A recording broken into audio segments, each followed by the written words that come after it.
Hello বন্ধুরা, আজকে সারাদিন সেরকম ব্লগ আনতে পারিনি। সকাল থেকে একটু ব্যস্ত ছিলাম।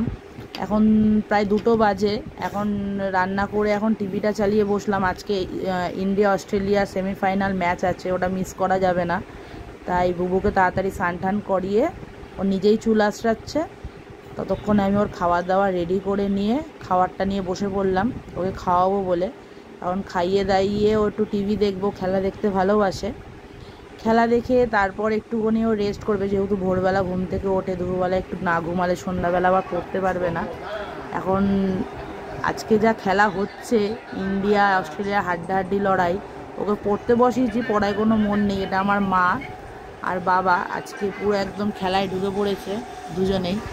যা খেলা হচ্ছে, ছেলে তো পুরো যা 6 মারছে হার্দিক পান্ডিয়া, ছেলে তো পুরো নাচছে রীতিমতো। পড়া থেকে উঠে এসছে, এমন খেলা চলছে, ও মন বসছে না পড়ায়, সে নাচানাচি শুরু করেছে। বাবা একদম আজকে মাকে টিভি দেখতে না দিয়ে এখন খেলা দেখছে। দারুণ খেলা, এটা কোনোভাবেই মিস করা যায় না। আশা করছি সবাই তোমরা দেখেছো কীরকম খেলা হয়েছে। তারপর যখন হার্দিক পান্ডিয়া আউট হয়ে গেল, আমার বাবার পুরো মনটা খারাপ, ঘরের মধ্যে বকবক করছে যে কেরম খেললো, কী বৃত্তান্ত।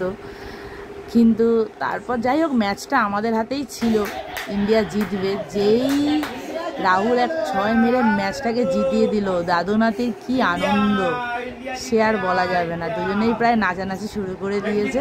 দারুণ খেলা হলো। চলো আজকে এই অবধি, আবার দেখা হচ্ছে নেক্সট ব্লগে। বাই।